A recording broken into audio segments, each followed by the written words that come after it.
चलिए आज हम नगेंद्र की सीरीज़ को आगे बढ़ाते हुए पढ़ते हैं संत साहित्य, जिसमें आज हम कबीर जी को पढ़ेंगे। नगेंद्र जी क्या कहते हैं? कहते हैं उपलब्ध सामग्री साहित्य असाहित्य का निर्णय। कहते हैं जो आपको हिंदी साहित्य में जो भी रचनाएं आपको मिलती हैं, उपलब्ध सामग्री के आधार पर जो जो रचनाएं हुई हैं, कहते उस पर प्रश्न चिन्ह लगा रहे हैं कि वो साहित्यिक रचना है या असाहित्यिक रचना है। पहले भी हमने पढ़ा था कि प्रमाणिक है या वो कोई रचना अप्रमाणिक है, उस विषय में। तो देखते हैं उपलब्ध सामग्री पर साहित्य और असाहित्य का निर्णय कैसे है। संत साहित्य भावात्मक एवं अनुभूति प्रवण है। उसमें किसी शास्त्र अथवा सिद्धांत के प्रति आग्रह व्यक्त नहीं हुआ है।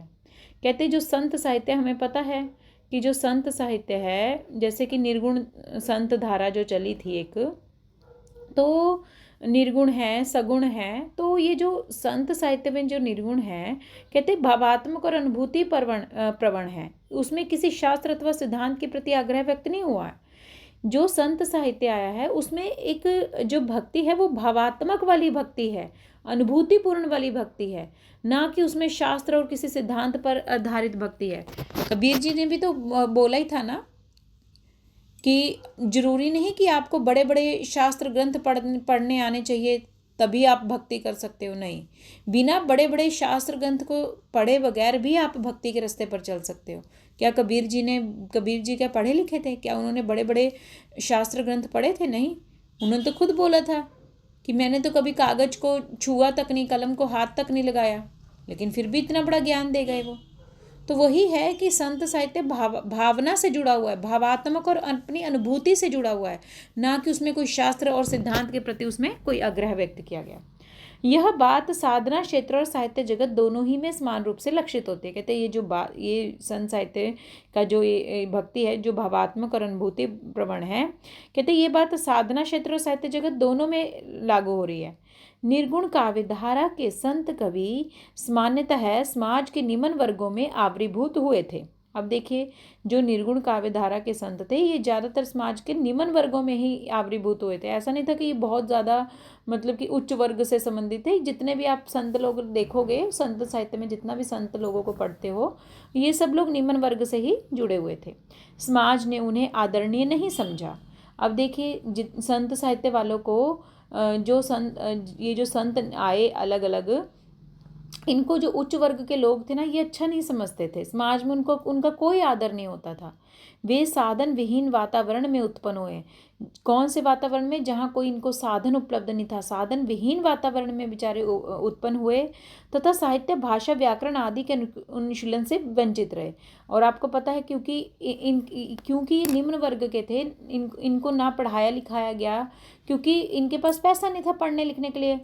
तो ये बेचारे ना तो अच्छे से साहित्य को पढ़ पाए, ना भाषा को, और ना व्याकरण आदि का अनुशीलन कर पाए, इससे वंचित रहे।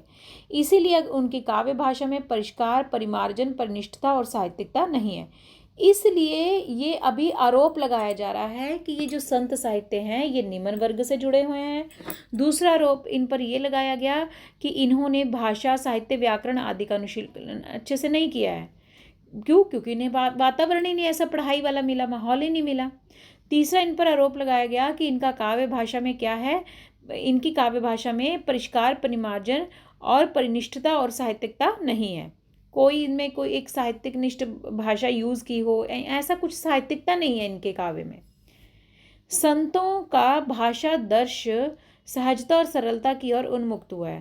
कहते इस संतों का जो भाषा दर्श है, कहते वो कहाँ हुआ है? सहजता और सरलता की ओर उन्मुख हुआ है। संत सत्य का निरूपण, सत्य का विवेचन एवं सत्य का प्रचार प्रसार उनकी कविता का मूल लक्ष्य है। वेरी वेरी इंपॉर्टेंट, इनका लक्ष्य क्या है?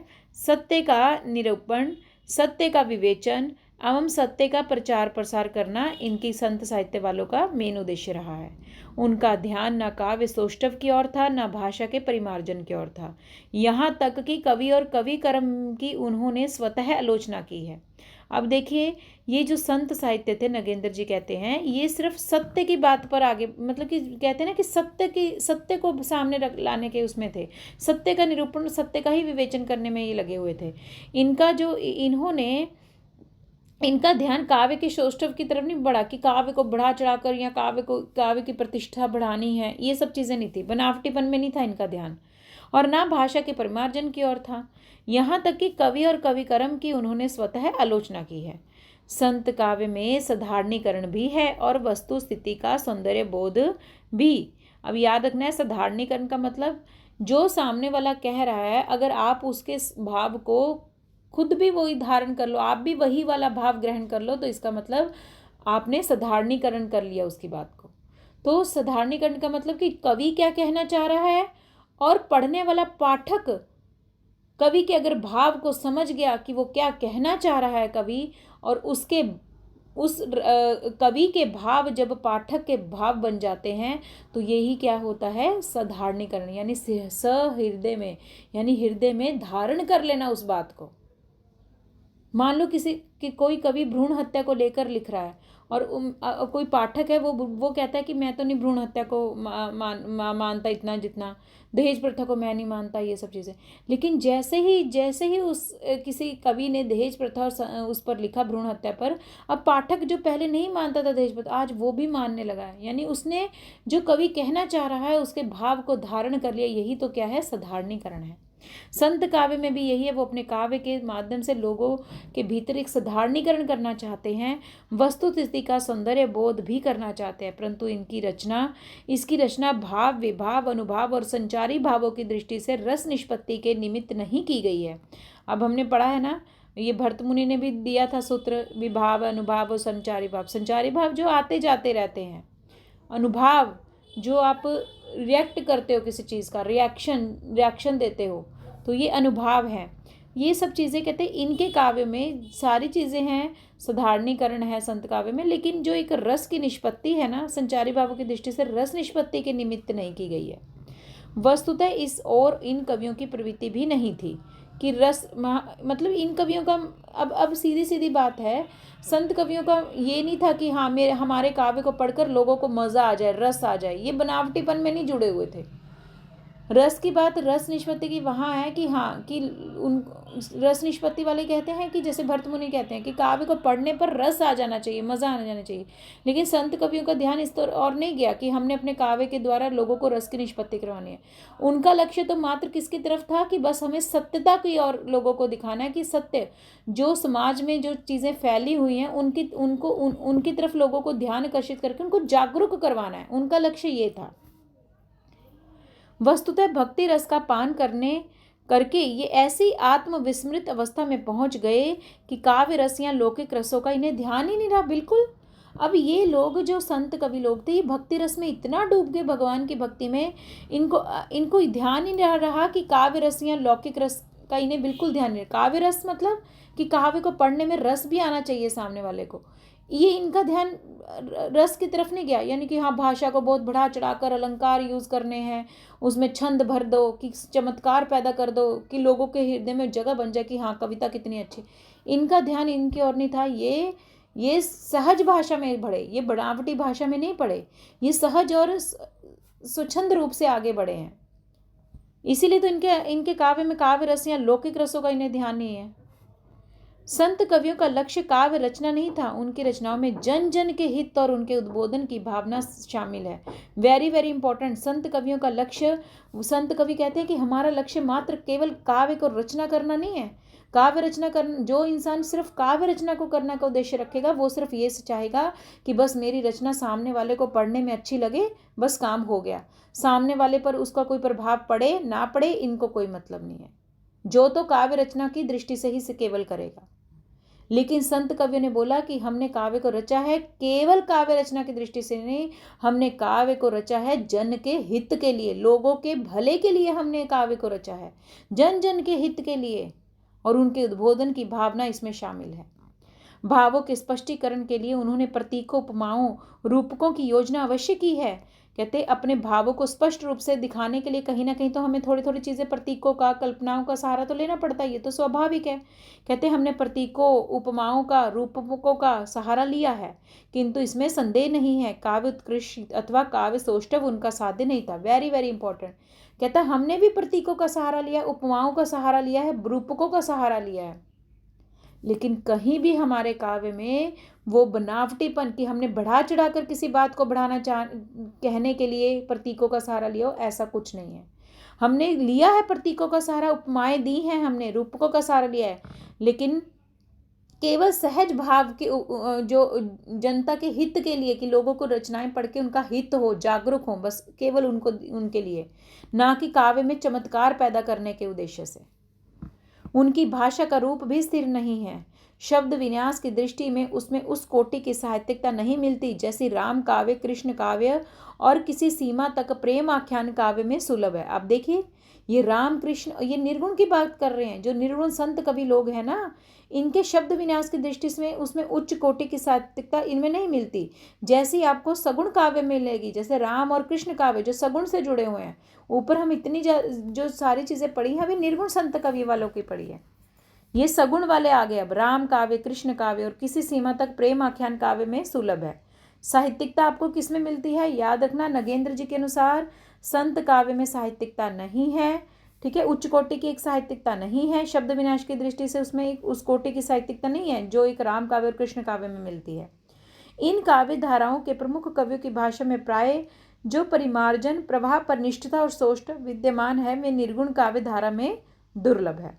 कहते हैं जो राम काव्य और कृष्ण काव्य में जो आपको एक परिमार्जन मिलेगा, एक प्रभाव मिलेगा, एक परिनिष्ठित भाषा मिलेगी ना, वो निर्गुण काव्य धारा में नहीं मिलेगी। वेरी वेरी इंपॉर्टेंट, नगेंद्र के अनुसार निर्गुण काव्य धारा में परिमार्जन, प्रभाव और परिनिष्ठता और सौष्ठव की नहीं दिखाया गया है।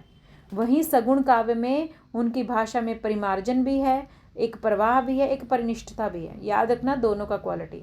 निर्गुण वालों में ये चीज़ नहीं है, लेकिन राम भक्ति और कृष्ण भक्ति जो सगुण काव्य धारा में है, उसमें ये सब चीज़ें हैं। फिर भी संत काव्य की विशेषता है कि उसमें भाषा का सहज, सरल और कृत्रिमता विहीन रूप उपलब्ध है। Very very important. संत काव्य में चाहे तुम लोग इतने दोष निकाल दो, फिर भी उनकी भाषा सहज है, सरल है और कृत्रिमता विहीन है, मतलब बनावटीपन से दूर है। संत कवि पर्यटनशील थे, अतः उनकी भाषा में विभिन्न प्रदेशों की शब्दावली का सम्मिश्रण आना स्वाभाविक है। वो कोई, उन्होंने ऊपर बोला है ना, देखिए उनकी भाषा का रूप स्थिर नहीं है, कि एक स्थिर भाषा को लेकर नहीं चले हैं। क्यों? क्योंकि यहाँ आगे नगेंद्र जी बता रहे हैं, क्योंकि संत कवि घुमक्कड़ प्रवृत्ति के थे। ये घूमते रहते थे, अलग अलग देशों में जाते थे, अलग अलग जगहों पर, गाँव में घूमते थे। तो जहाँ जहाँ जाते थे वहाँ की भाषा इन पर प्रभाव डालती थी। तो संत कवि पर्यटनशील थे, अतः उनकी भाषा में विभिन्न प्रदेशों की शब्दावली का आना स्वाभाविक है। किंतु जहाँ यह भाषा जनसाधारण तक भावों को पहुँचाने में विशेष सहायक हुई, वही विविध भाषाओं और बोलियों के शब्दों के मिश्रण के कारण इसमें साहित्यिकता का समावेश नहीं हो पाया। बिल्कुल, कहते यह भाषा जनसाधारण तक भावों को पहुँचाने में, कि ये जो भाषा थी ना इनके संत कवियों की, ये जन सहायक, कि जनता का हित करने के लिए तो आगे बढ़ी, जनता के भावों को तो इन्होंने आगे बढ़ाया, लेकिन विविध भाषाओं और बोलियों के जो इन्होंने अपनी भाषा में, अपने काव्य में इन्होंने जो विभिन्न भाषाओं और बोलियों का जो एक सम्मिश्रण दिखा दिया ना, उसके कारण उनमें साहित्यिकता नहीं आ पाई। संतों की उस परंपरा में जिसका प्रवर्तन कबीर ने किया था, शतशः कवि आवरीभूत हुए, परंतु ना वे सब सच्चे अर्थों में कवि कहे जा सकते हैं, ना उन सब का काव्य साहित्य क्षेत्र में उल्लेख है। कहते संतों की परंपरा में कबीर जी ने परिवर्तन किया था ना, संत काव्य का प्रवर्तन कबीर जी ने किया था। अब संत काव्य में तो आप बहुत सारे राइटरों को पढ़ते हो, लेकिन नगेंद्र जी कहते हैं कि सभी राइटर नहीं है ऐसे कि सच्चे अर्थों में वो सब लोग कवि नहीं कहे जा सकते। संत कवि वालों में बहुत सारे संत कवि आए हैं, तो आप सच्चे अर्थों में वो सारे लोग कवि नहीं हैं, ना ही उन सबका काव्य एक उच्चतम कोटि का है। निर्गुण काव्य धारा में विशेषता कबीर, दादू, सुंदर दास और हरिदास रंजनी की साख्य पदों में सशक्त अभिव्यंजना, गंभीर रहस्यात्मक उक्तियां, प्रभावशाली प्रतीक और भाषा का स्वाभाविक प्रभाव विद्यमान है। इनके काव्य में गंभीर अनुभूतियों की कलात्मक व्यंजना दुर्लभ नहीं है। याद रखना, नगेंद्र जी कह रहे हैं कि कबीर, दादू, सुंदरदास, हरिदास रंजनी, इन सब लोगों की साख्यों और पदों में एक अच्छी व्यंजना हुई है। कहते सारे संत कवियों में नहीं अच्छी व्यंजना हुई है। किन किन का नाम लिया है उन्होंने? कबीर का, दादू का, सुंदरदास का और हरिदास रंजनी। कहते इनका काव्य पढ़ोगे ना, इनके साख्यों को पढ़ोगे, इन्होंने साखियाँ लिखे, दोहे लिखे, पद लिखे, इनकी चीज़ों को पढ़ोगे ना, उनमें एक अभिव्यंजना है, एक गंभीर रहस्यात्मकता उक्तियां हैं, उसमें एक प्रभावशाली प्रतीक यूज किए गए हैं। बहुत अच्छा इन्होंने लिखा है। कहते इनके काव्य में गंभीर अनुभूतियों की एक कलात्मक व्यंजना दुर्लभ नहीं है। वैसे संत काव्य जन साहित्य है जिसमें जन भावनाओं को जागृत करने के लिए अथक परिश्रम किया गया। वेरी वेरी इंपॉर्टेंट, ये संत साहित्य की आप विशेषता नोट डाउन कर लीजिए। संत काव्य में क्या विशेषता है? संत काव्य जो लिखा गया वो जन के हित के लिए लिखा गया, जनता की भलाई के लिए लिखा गया, जिसमें जन भावनाओं को जागृत करने के लिए बहुत परिश्रम किया गया। इस प्रयास में संत कवि को आशातीत सफलता भी मिली और उनको अपनी आशा के अनुसार सफलता भी मिली इस काम में। उनके अनुयायियों ने पंथ और संप्रदायों का गठन भी किया। अब देखिए संत कवियों के आगे बहुत सारे अनुयायी निकल के आए उनके, है ना। तो इन लोगों ने अलग अलग संप्रदाय चला दिया, संत कवि वालों ने अलग अलग संप्रदाय और या पंथ बना लिए अपने। इसमें समानतः जनता का निम्न वर्ग ही शामिल हुआ है। ये जो अलग अलग पंथ बने हैं ना, जितने भी आप संत कवि पढ़ते हो ना, ज़्यादातर उसमें निम्न वर्ग के लोग हैं, उच्च वर्ग के लोग नहीं हैं। आगे इस पृष्ठभूमि में यह कहना उचित होगा कि संत काव्यधारा का जो महत्व सामाजिक, धार्मिक, सांस्कृतिक एवं राजनीतिक दृष्टि से है, याद रखना, इस पृष्ठभूमि में यह कहना उचित होगा कि संत काव्य का जो महत्व सामाजिक, धार्मिक, सांस्कृतिक एवं राजनीतिक दृष्टि से है, वह साहित्यिक दृष्टि से नहीं। वेरी वेरी इंपॉर्टेंट है ये लाइन, नोट डाउन कर लीजिए। नगेंद्र जी क्या कहते हैं कि संत काव्य सामाजिक दृष्टि से बहुत इंपॉर्टेंट है, धार्मिक दृष्टि से भी उसने बहुत अच्छी भूमिका निभाई है, सांस्कृतिक दृष्टि से भी बहुत अच्छी भूमिका निभाई है, राजनीतिक दृष्टि से भी, लेकिन साहित्यिक दृष्टि से संत काव्य अच्छा नहीं है। क्यों? क्योंकि संत काव्य, जो संत कवि थे ये घुमक्कड़ प्रवृत्ति के लोग थे, अलग अलग प्रदेशों में गए, वहाँ का अलग अलग भाषाएं लेकर आए, अलग अलग शब्दों को अपने काव्य में लेकर आए, इसलिए उनकी रचनाओं को साहित्यिक नहीं माना जा रहा। वेरी वेरी इंपॉर्टेंट, नगेंद्र के अनुसार संत काव्य की जो रचनाएं हैं वो साहित्यिक नहीं है। साहित्य की जो मौलिक सीमाएं तथा काव्य शास्त्र एवं भाषा विशेषज्ञ स्वीकृतियां हैं, उनमें इस काव्य धारा को नहीं बांधा जा सकता। क्यों? एक दूसरी बात इनमें क्यों? क्योंकि साहित्य की जो एक लौकिक सीमाएं होती है ना, साहित्य को लिखने के कुछ नियम होते हैं, काव्य शास्त्रीय कुछ भाषा वैज्ञानिक स्वीकृतियां होती हैं, इन लोगों ने फॉलो नहीं किया उस चीज़ को, इसीलिए तो इनके काव्य में साहित्यिकता नहीं है। परंतु पारमार्थिक, अलौकिक और दार्शनिक जगत की झांकियों को प्रस्तुत करने के लिए ये सबसे आगे आया है संत साहित्य। आगे देखिए वर्गीकरण एवं प्रवृत्ति विश्लेषण। संत काव्य का वर्गीकरण दो दृष्टियों से संभावित है, एक तो शुद्ध दार्शनिक दृष्टि से और दूसरे संत कवियों द्वारा ग्रहित साधना प्रणाली की दृष्टि से। संत काव्य का वर्गीकरण दो दृष्टियों से आपको संभावित है। पहला देखिए, एक तो शुद्ध दार्शनिक दृष्टि से आएगा और दूसरा संत कवियों ने जो साधना प्रणाली को ग्रहित किया था ना, मतलब ये प्रणाली किसी संत कवियों द्वारा चली आ रही है, आप लोगों ने भी उसको ग्रहण कर लिया, उसी परंपरा में आप लोग चल पड़े। तो ऐसा दो चीज़ें चल रही थी, दो प्रकार की प्रणालियाँ चल रही थी। एक तो शुद्ध दार्शनिक साहित्य दृष्टि से चल रहा था संत काव्य, और एक जो ग्रहित साधना प्रणाली की दृष्टि से। दार्शनिक विचारधाराओं की पृष्ठभूमि में निर्गुण काव्य के दो वर्गों में विभाजित किया जाता है। दार्शनिक विचारों की पृष्ठभूमि में निर्गुण काव्य को दो वर्गों में विभाजित किया जाता है। कबीर, दादू, मलूकदास आदि पूर्णतः अद्वैतवादी हैं, जबकि नानक भेदवादी हैं। वेरी वेरी इंपॉर्टेंट, नगेंद्र जी के अनुसार कबीर, दादू, मलूकदास और आदि पूर्णतः अद्वैतवादी हैं। द्वैत का मतलब दो, का मतलब नहीं है दो, द्वैत का मतलब दो, का मतलब नहीं दो, कि आत्मा और परमात्मा कोई अलग नहीं है। ये आत्मा परमात्मा से मिलने के लिए तड़प रही है, भगवान ने ही हमें बनाकर भेजा है यहाँ, ये ऐसा कबीर का मानना है, दादू दयाल का, मलूकदास का, कि हम लोग बस आकर इस संसारिक मोह माया में आकर भटक गए हैं, बस नहीं तो हम अपने अस्तित्व को भूल गए हैं कि हम तो भगवान की बनाई हुई संतान है। बस ये कहना चाह रहे हैं कि हम दो नहीं हैं, हम भगवान के ही बनाए हुए अंश हैं, ऐसा मानना है अद्वैतवादी का। जबकि नानक क्या मानते हैं? भेदवादी हैं। कबीर तथा उनकी परंपरा में उल्लिखित अद्वैतवादियों के अनुसार परमात्मा तथा जीवात्मा पूर्ण रूपेण एक है। ये देखिए बता देना, कबीर वालों की परंपरा में कबीर, दादू, मलूकदास किस परंपरा में आते हैं? वेरी वेरी इंपॉर्टेंट, अद्वैतवाद की परंपरा में आते हैं। और जबकि नानक किस में आते हैं? भेदवाद में आते हैं। निम्बकाचार्य भी तो उसमें ही आते हैं ना, निम्बकाचार्य भी तो भेदवाद है ना, तो ये याद रखना है, ठीक है। कबीर तथा उनकी परंपरा में जो अद्वैतवादियों के अनुसार क्या है, ये कहते हैं अद्वैतवादी वाले कि परमात्मा और जीवात्मा एक हैं। इसके विपरीत नानक तथा उनके अनुयायियों का भी मत है कि परमात्मा और आत्मा में बड़े और छोटे का अंतर है। ये देखिए, भेद कर दिया ना, नाम से ही भेदा भेदवाद। कबीर, दादू, मलुकदास ये अद्वैतवादी हैं। ये कहते हैं कि नहीं, कोई द्वैत नहीं है, कोई परमात्मा और आत्मा में कोई भेदभाव नहीं है। वहीं पर नानक जी कहते हैं, और जो दूसरी उनकी परंपरा में आ रहे हैं, नानक की परंपरा में आ रहे हैं और वो लोग हैं, वो कहते हैं कि नहीं, परमात्मा और आत्मा में बहुत बड़ा अंतर है, परमात्मा बड़े हैं, आत्मा छोटी है। ऐसा मानना है जो अद्वैतवादी नहीं है। ठीक है। इस प्रकार इन संतों की विचारधारा औपनिषदिक सिद्धांतों से साम्य रखती है। इन संतों की विचारधारा किससे साम्य रखती है? ये जो भेदवाद से संबंधित जो भेद को मानते हैं, इनकी तो फिर औपनिषदिक सिद्धांतों से के साम्य मतलब समान रखती है। संत कवियों के वर्गीकरण का द्वितीय उदाहरण है।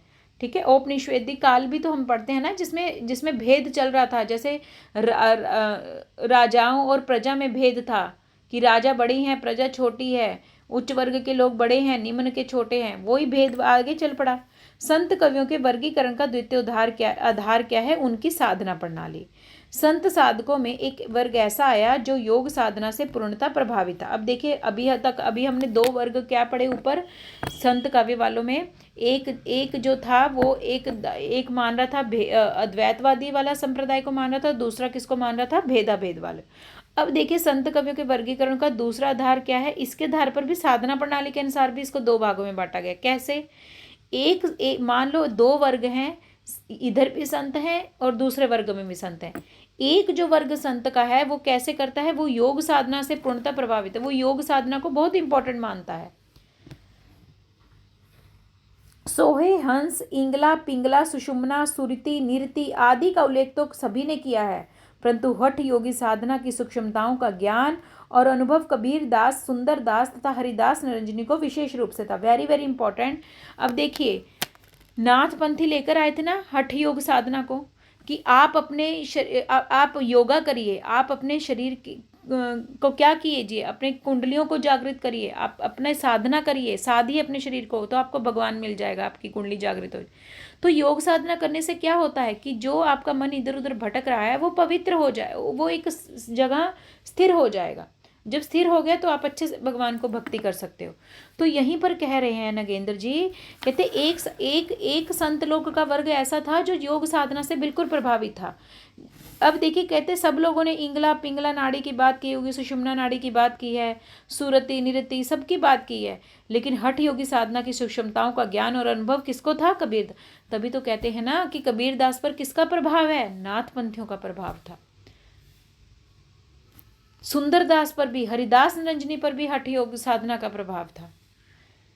इन्होंने सामान्य जनता के लिए सहज साधना का विधान किया है तथा विशिष्ट साधकों को कुंडलिनी की साधना के मार्ग पर अग्रसर होने का उपदेश दिया है। इन्होंने सामान्य जनता के लिए, इन संत कवियों ने, कबीर जैसे संत कवियों ने क्या बोला है? इन्होंने बोला है कि जनता को क्या करना चाहिए? सहज साधना का। इन्होंने कहा है जनता के लिए सहज साधना कि साधिए अपने शरीर को, मत चढ़ाइए जल वगैरह, भगवान का पूजा कर रहे हो, बड़े बड़े शास्त्र ग्रंथ पढ़ रहे हो, आप बैठकर इतना बड़ा बड़ा पोथी पढ़ रहे हो, ऐसा मत कीजिए, संत लोग करिए। कह रहे हैं कि अपने शरीर को साधिए। आप कैसे साधेंगे? भगवान की भक्ति कर कर, भगवान के सच्चे मन से भक्ति करना शुरू कर दीजिए। ऐसे साधना आपको, योगा करिए, अपने मन को पवित्र करिए। तथा विशिष्ट साधकों को कुंडली की साधना के मार्ग पर, कि कुंडली जागृत करिए। जैसे हठ योगी लोग कहते थे ना कि आप अपने चक्रों को जागृत करिए, ऐसे ही कबीर दास जी कहते हैं कि कुंडलियों को जागृत करिए, यानी कि कंट्रोल में करिए। तभी तो कबीर जी कहते नहीं कि मोह माया में मत पड़िए आप लोग। तो यही बात कही है कि कुंडली की साधना का मार्ग ये आगे जाकर हठ योगी से प्रभावित होकर इन कबीर लोगों ने भी अपना लिया। इनके काव्य में वर्णित योग प्रक्रिया अनुभव समर्थित है। ये जो योग प्रक्रिया है वो अनुभव पर आधारित है। वैसे हठ योग, ध्यान योग, प्रेम योग आदि योग विधियों का जितना पुस्तकीय एवं अनुभूति मूलक ज्ञान सुंदर दास को था, उतना अन्य किसी संत को नहीं था। Very very important. नगेंद्र के अनुसार किस संत कवि को हठ योग, ध्यान योग, प्रेम योग आदि योग विधियों का जितना पुस्तक और अनुभूति मूलक ज्ञान किसको था? तो सुंदर दास को था। याद रखना, सबसे ज्यादा ज्ञान कबीर दास से भी ज्यादा ज्ञान सुंदर दास को था। हठ साधना का, ध्यान साधना का, प्रेम साधना का, ये सब चीज़ों का। दादू नानक, रैदास, जम्बनाथ, सींगा, भीषण, रज्जब, बाबरी साहब, मलूकदास, बाबालाल आदि की साधना पद्धति में योग तत्व की प्रधानता नहीं है। Very very important. सुंदरदास में प्रधानता है, लेकिन दादू Nanak, very very important.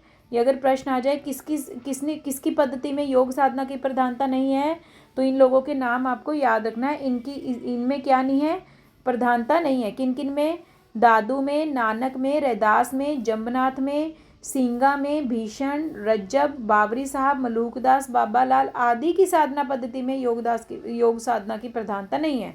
Kabirdas में है योग प्रधानता, वहीं पर सुंदरदास में है, लेकिन बाकियों में इनमें नहीं है। इन्होंने कहीं कहीं सूरत योग, शब्द योग आदि का उल्लेख तो किया, परंतु उतनी अतरंगता और आग्रह के साथ नहीं। कहीं कहीं पे यूज़ किया है थोड़ा बहुत शब्द, सूरत योग करिए, शब्द योग करिए, लेकिन वो इतने मतलब कि जितना कबीरदास जैसे लोगों ने किया ना, जितना गहराई से, उतना इन्होंने नहीं किया।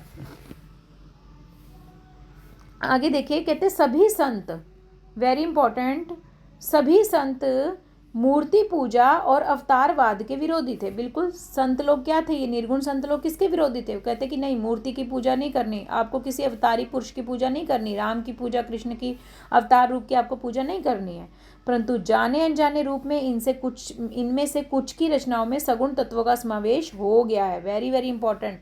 हमने पहले भी पढ़ा था, चाहे कोई संत कवि निर्गुण हो, कहीं ना कहीं उसमें सगुण की गुण कुछ ना कुछ तो आ ही जाते हैं। चाहे कोई कवि सगुण हो, कुछ ना कुछ तो उसमें गुण किसका आ जाएगा? निर्गुण वाले का आ ही जाएगा। वही बात यहाँ नगेंद्र जी कह रहे हैं। कहते हैं ये चाहे संत कवियों ने कहा है मूर्ति पूजा मत करिए, अवतारवाद के भी ये विरोधी रहे हैं, लेकिन कहीं ना कहीं सगुण तत्वों का फिर भी इसमें समावेश हुआ है। कबीर जैसे अद्वैतवादी और निर्गुण दर्शन के सबल प्रतिपादक कवि के काव्य में भी कहीं कहीं सगुण तत्व के दर्शन होते हैं। हमने ऊपर पढ़ा था ना डिटेल में कि कबीर जी तो खुद निर्गुणवादी हैं, अद्वैतवादी हैं, है ना, निर्गुण दर्शन से प्रभावित हैं, लेकिन फिर भी उन्होंने सगुण को क्या दी है? मान्यता दी है। सगुण कहीं ना कहीं, चाहे वो प्रतीक रूप में आ गया, किसी न किसी रूप में तो आया है सगुण उसमें। रैदास, मुलूक आदि की रचनाओं में भी यह तत्व बहुलता से पाया जाता है। सगुण की ओर उनकी यथाकंचित प्रवृत्ति अन्य प्रकार से ही प्रमाणित होती है। उदाहरणतः प्रत्येक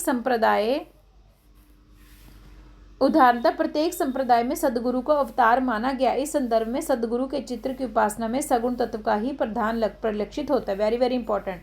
अब देखिए कैसे लोगों ने आरोप लगाया कि निर्गुण काव्य पे आप कैसे आरोप लगाते हो कि इन्होंने सगुण का भी कुछ ना कुछ लिया है।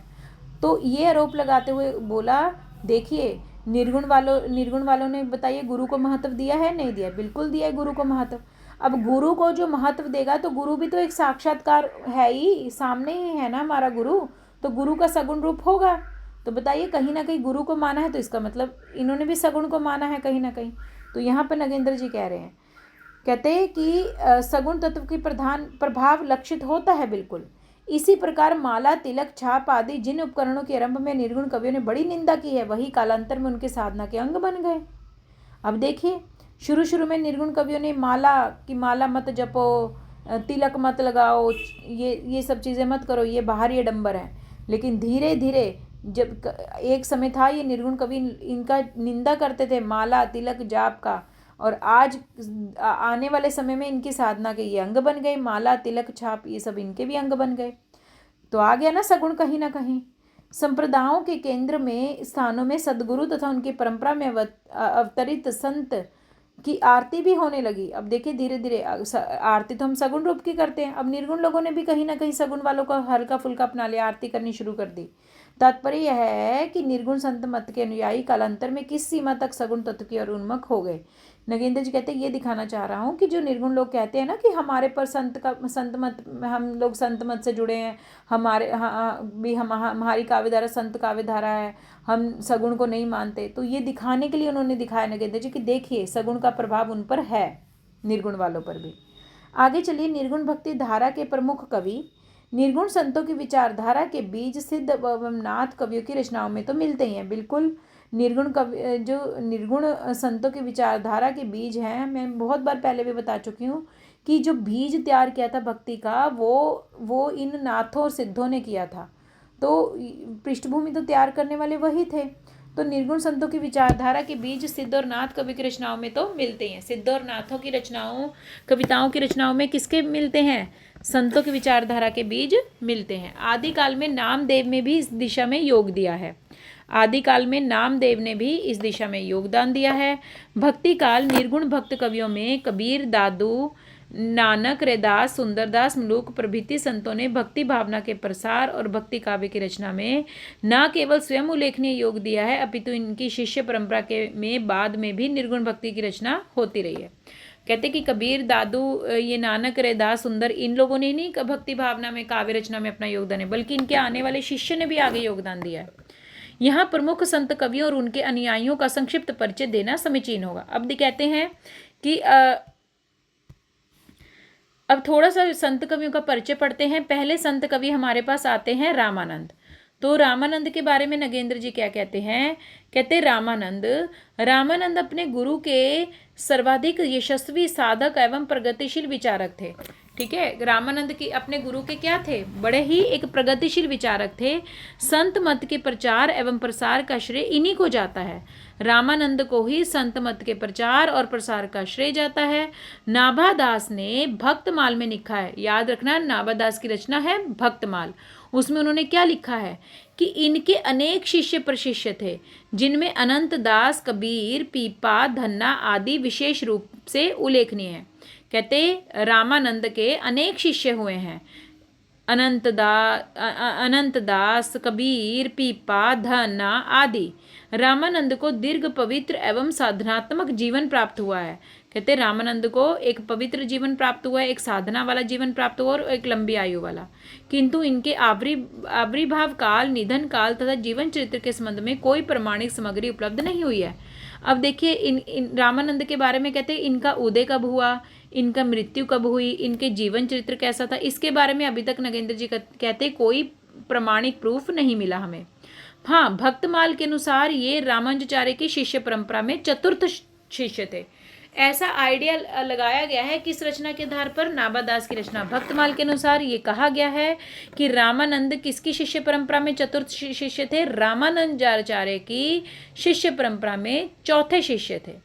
रामानुजाचार्य के क्योंकि बहुत सारे शिष्य रहे होंगे, रामानुजाचार्य की शिष्य परंपरा में चौथे शिष्य कौन थे? ये रामानंद थे। ऐसा कहना किसका है? नगेंद्र जी का। वेरी वेरी इंपॉर्टेंट है। नगेंद्र जी के अनुसार रामानुजाचार्य की शिष्य परंपरा में चतुर्थ शिष्य कौन थे? तो रामानंद। इनका आविर्भाव काल 14वीं शताब्दी का चरण माना जाता है। Very very important. इनका क्या माना जाता है? तो याद रखना है 14वीं शताब्दी का आरंभ माना जाता है।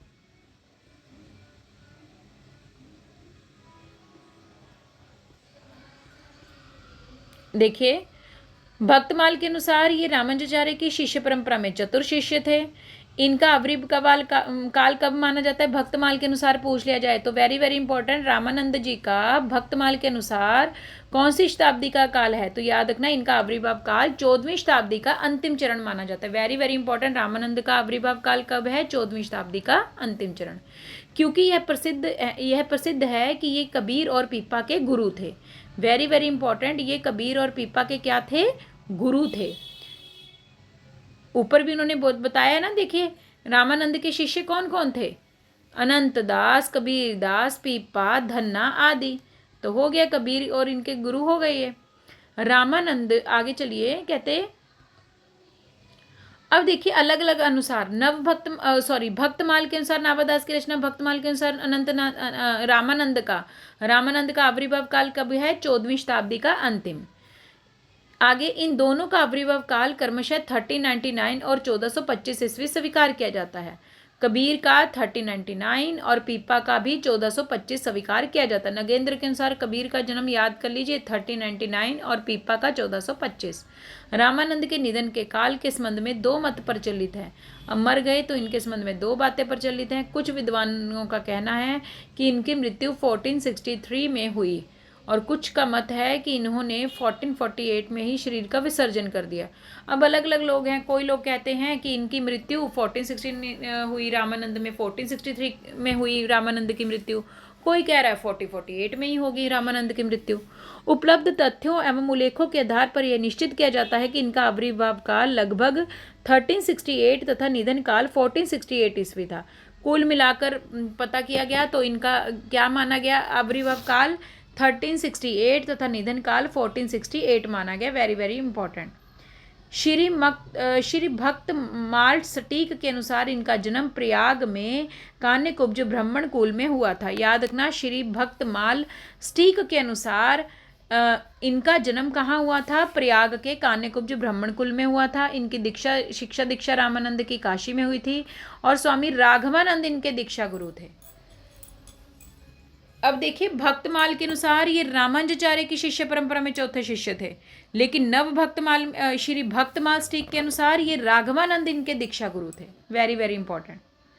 रामानंद द्वारा संस्कृत में विरचित ग्रंथों की प्रमाणिकता निश्चित नहीं है। कहते हैं इन्होंने संस्कृत में ग्रंथ लिखे हैं, उसकी प्रमाणिकता भी निश्चित नहीं है। उनके गुरु राघवानंद की सिद्ध पंचमात्रा के आधार पर यह कहा जाता है कि रामानंद की साधना पद्धति में नाम स्मरण का बहुत अधिक महत्व। Very very important.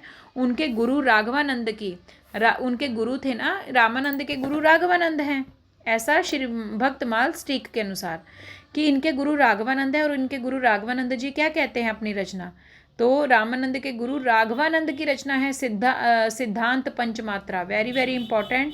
सिद्धांत पंचमात्रा किसकी रचना है, तो याद रखना है ये रामानंद के गुरु राघवानंद की रचना है।